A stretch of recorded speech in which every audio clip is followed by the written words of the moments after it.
వందల ఏళ్ల చరిత్రకు సజీవ సాక్ష్యాలు, చారిత్రక సంప్రదాయాలకు నిలువుటద్దాలు.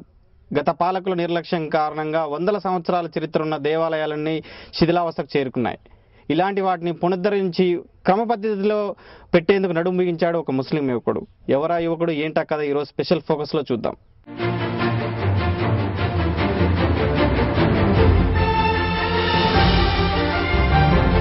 దేవాలయాలు నిర్మించిన ఎంతో మంది ముస్లిం రాజుల గురించి చరిత్రలో చదువుకున్నాం. వారి బాటలో నడుస్తున్నాడు మహమ్మదీయ యువకుడు. ఇతనే షేక్ రబ్బానీ. శిథిలమవుతున్న హిందువుల వారసత్వ సంపదకు పునర్జీవం పోస్తున్నాడు.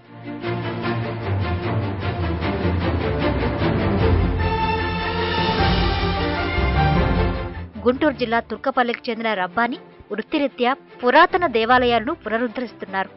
రబ్బానీ తాతలు ముత్తాతలకు శిల్పకళ సంపదపై ఎంతో పట్టుంది. తమిళనాట ఎన్నో ఆలయాలకు వారు రూపమిచ్చారు. రబ్బానీ కూడా ఇదే వృత్తిగా మలుచుకున్నాడు.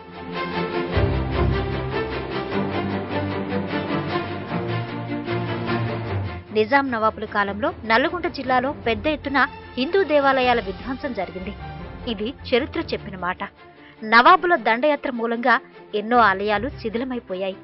ఇప్పుడిప్పుడే కొన్ని ప్రాచీన దేవాలయాల పునరుద్ధరణ జరుగుతోంది. అందులో తరవంతు భాగస్వామ్యం అందిస్తున్నాడు రబ్బానీ.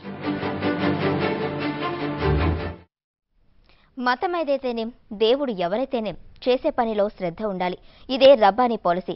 వృత్తిలో సమస్యలు ఎదురవుతున్నా అలుపెరగక ముందుకు సాగుతున్నాడు. హిందువులు ముస్లింల మధ్య స్నేహాన్ని చాటుతున్నాడు.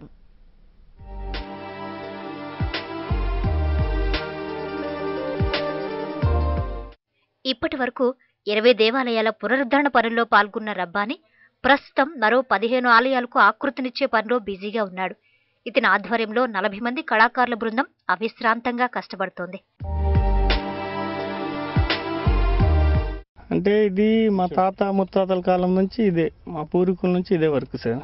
అంటే ఇంకా అట్లా నేను 7th క్లాస్ దాకా చదువుకొని ఇంకా చదువు బంద్ చేసి నేను ఇదే ఫీల్డ్లోకి వచ్చిన. నేను వచ్చిన కాడ నుంచి ఇప్పుడు దాకా ఒక 20 టెంపుల్ పైన చేసిన. అంటే ఆర్కాలజీ డిపార్ట్మెంట్లో ఒక 20 దాకా చేసి ఉంటా. ఇప్పుడు రీసెంట్గా నల్గొండలో ఇది 4వ టెంపుల్. గుడివాడ ఒకటి చేసిన, నకరికల్ దగ్గర. పాలెంలో ఒకటి చేస్తున్నాం. భువనగిరి ఇప్పుడు పోర్టు మెట్లు చేస్తున్నాం. ఇది 4వ టెంపుల్. దీని తర్వాత ఇప్పుడు సిద్దిపేటలో ఒక వర్క్ చేస్తున్నాం. దాని తర్వాత మాడుగుల అని మన ఆమనగల్ దగ్గర ఒక టెంపుల్ చేస్తున్నాం. అన్ని డిపార్ట్మెంట్. ప్రైవేట్ వర్కులు అయితే ఇంకో 5-6 చేస్తున్నాం. అంటే నా దగ్గర మొత్తం ఒక 40 మంది ఉన్నారు. మా వాళ్ళు మొత్తం ముస్లింస్, మాదంతా ఒకే ఊరు. శతాబ్దాల కిందట మహమ్మదీయులు రజాకార్ల దాడిలో ఛాయా సోమేశ్వరాలయంలోని విగ్రహాలు, మంటపాలు ధ్వంసమయ్యాయి. వీటికి రబ్బానీ బృందం మరమ్మతులు చేస్తోంది.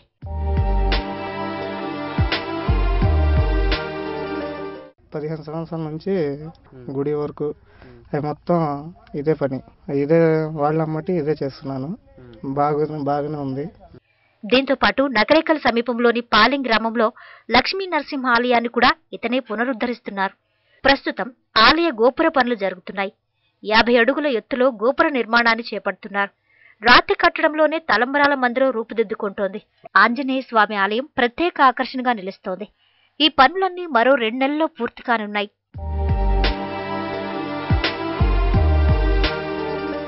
కొంతమంది భక్తులు అందరూ కలిసి ప్రభుత్వానికి మొరబెట్టుకున్న విషయంలో దీని పునరుద్ధరణ కార్యక్రమంలో జరుగుతున్నది. కానీ ఇలాంటి మనకు పూర్వీకులు ఇచ్చిన ఈ సంపదను గవర్నమెంట్ ఎక్కడ ఉన్న ఈ దేవాలయాలని అభివృద్ధి పరచాలని మేము కోరుకుంటున్నాము. ఇక భువనగిరి కోటకు కూడా పునర్వైభవాన్ని తెచ్చేందుకు తెలంగాణ ప్రభుత్వం చొరవ తీసుకుంటోంది. ఈ ప్రక్రియలో రబ్బానీ టీం పాల్గొంటోంది. ఏకశిల గుట్టపై మెట్లను తొలిచే కార్యక్రమాన్ని వారు చేపడుతున్నారు. 15 మెట్ల నిర్మాణం జరిగింది. మరో 460 మెట్లను తొలచాల్సి ఉంది.